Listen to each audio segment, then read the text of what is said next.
Hello, my name is Alfred Kwaku Debrah, and this is my presentation. So my research was based on malocclusion and its relation to non-nutritive second habits. But then I titled it Malocclusion and Non-Nutritive Second Habits for brevity. Now we'll go straight into it. So start with the introduction.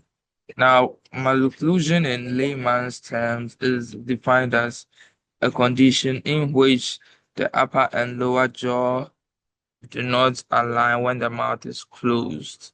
Now, there's more of a technical definition I'll get to in a bit. This is just the introduction. Now, malocclusion is linked to non-nutritive second habits, and non-nutritive second habits is any behavior in children, usually including term sucking and pacifier sucking, which offer no nutritional benefits.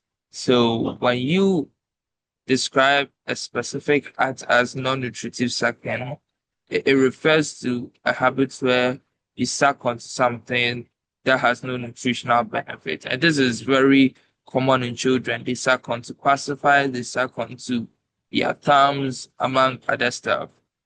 Now, prolonged non-nutritive sucking habits has been shown to cause malocclusion, and we'll get to that in a bit. So, straight into the actual definition, or let me say, the more technical and scientific definition of malocclusion. Malocclusion is the development of a complex trait condition, a relationship between dental arches. I mean, both of them. So that you have the upper dental arch, which is referring to the upper jaw and the teeth in it, and then the lower dental arch, which is the lower jaw and the teeth in it. So there's a condition where a person develops a complex trait where in which both dental arches um the occlusion in both dental arches deviates from what is described as the normal occlusion. Now, occlusion refers to the arrangement of the teeth in the mouth. So there is a specific structure, there's a specific formation that the human teeth is expected to have. And when it deviates from that, when the teeth of a normal person deviates from that, then it is described as malocclusion. Now, there are three classes of malocclusion based on Angle's classification. There are other kinds of classification methods, but then we are focusing on Angle's classification. And Angle's classification has been developed um, based on the relative position of the maxillary first molar. When we talk about the maxillary first molar, it refers to the first molar in the upper jaw. Yes, so the Angles classification system is based on the position of the first maxillary molar. Now, there are three classes. As I said earlier, we have the class 1, class 2, and class 3. Now, the image here, I hope you can see my screen. The image here, um, give me a second and let me see if I can. My screen is being shared. Hope you can see my screen. Yeah. So the three diagrams here give a picture of each class. Now with the first class, we have it arises malocclusion class 1 according to Angle's system of classification arises when the upper and lower jaw are in an appropriate position, but the other teeth are cramped to malposition, which may be misaligned. Now, when you look closely, you can see that the molars here are aligned. So you know that the last molar is corresponding to the last molar in the upper jaw is corresponding to the last molar in the lower jaw here. You see that this shifts a bit. Now this shift here causes the other teeth to be crammed in a way that is abnormal. So when you look closely, the canine of the upper layer, sorry, the upper jaw is not very in correspondence to the the canine of the lower jaw. And then it goes on to affect the incisors and then the teeth that shows in the front. And that is what goes into class one, the malocclusion. Excuse me. And then when you go to class two malocclusion, it's defined as when there's a distal relationship between the upper jaw's first molar compared to the lower jaw's first molar. So when you look closely, you can see that the molars here are not in line from the last one or from the first one, the premolar to the last molar. You see clearly that they are not in line. Now that the upper molars have moved forward, they have shifted forward. Now it causes the incisors and the canines to also shift forward because you know that the teeth have a specific place they have to occupy. Now, when one teeth shifts, it affects the entire structure of the teeth, and then when it shifts forward, it causes the other teeth to shift forward as well. Sorry, I think I have something in my eye. Yeah, sorry. Yeah, okay. So now when you see that there's quite a distance between the incisors of the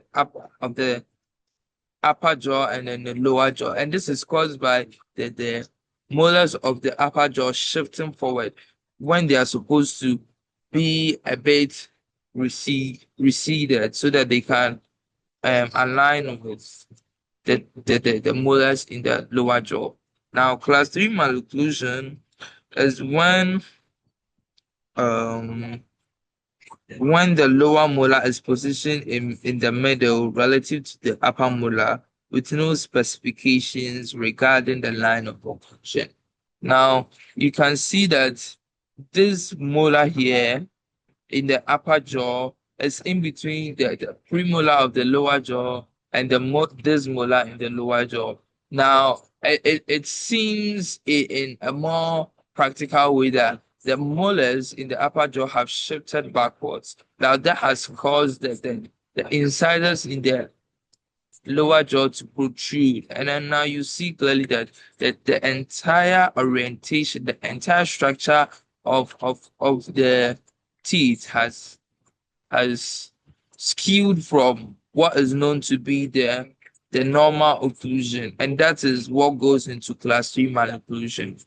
Now we'll go to the next, which is non-nutritive sucking habits. Now, as I said earlier, it refers to any type of sucking habit that has no nutritional benefit. But then scientifically speaking, it refers to a sucking behavior at a rate of about 2 sucks per second without any nutrient flow. Now, children suck onto pacifiers, they suck onto their tongue for so many reasons.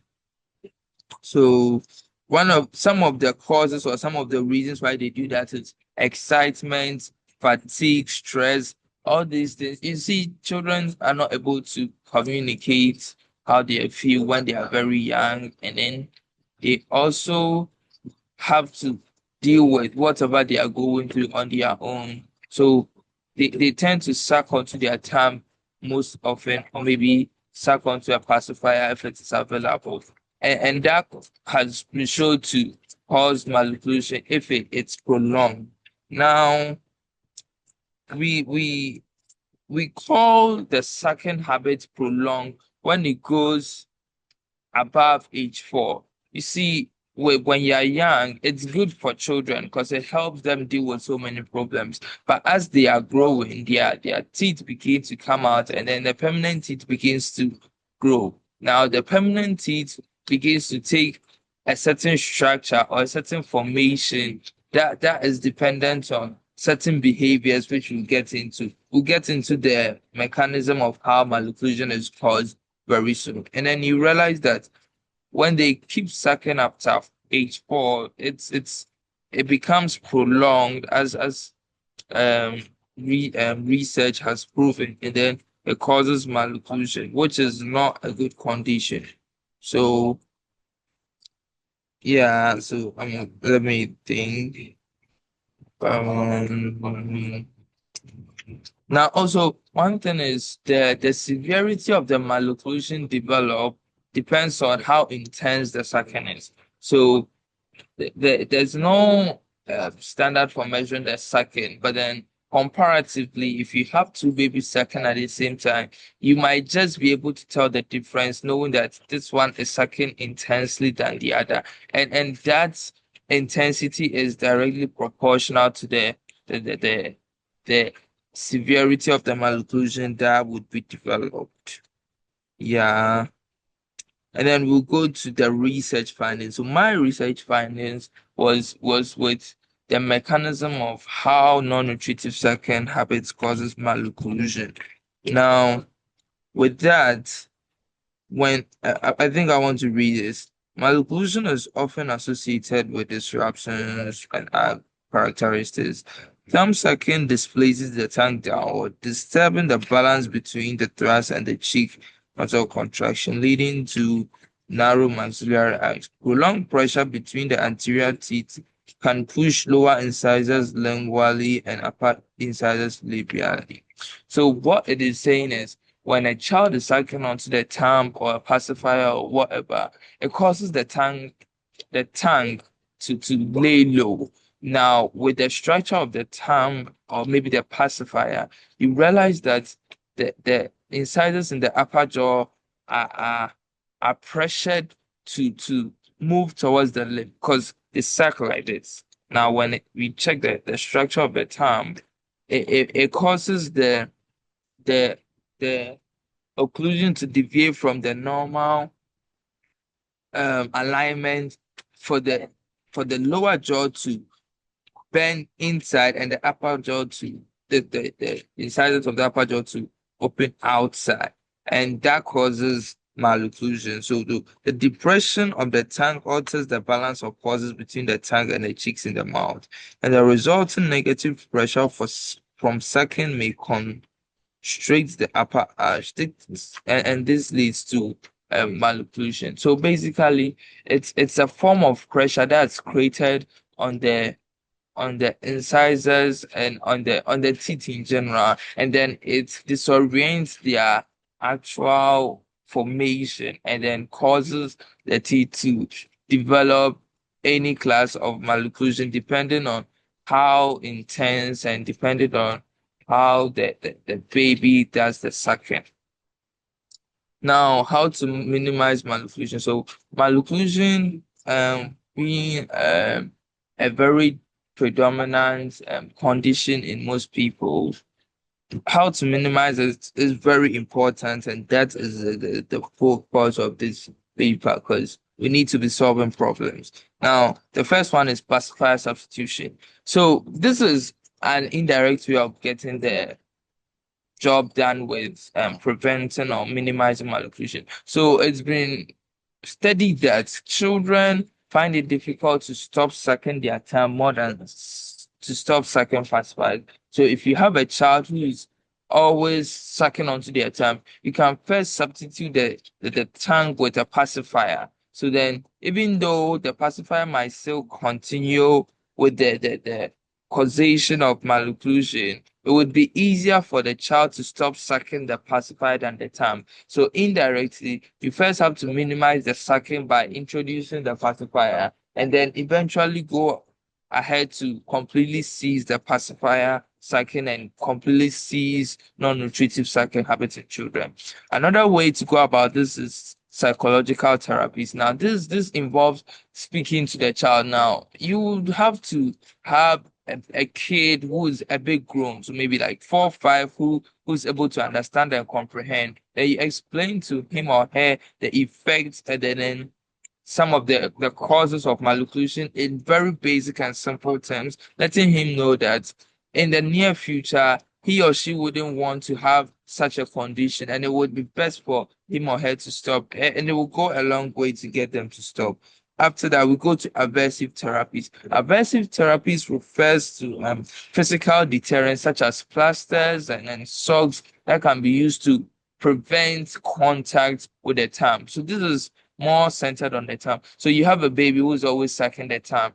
The baby takes pleasure in sucking the tongue. So if you can wrap the tongue with a plaster or socks, prevent the baby from having contact with the tongue, the mouth having contact with the tongue, I would eventually cease sucking habits.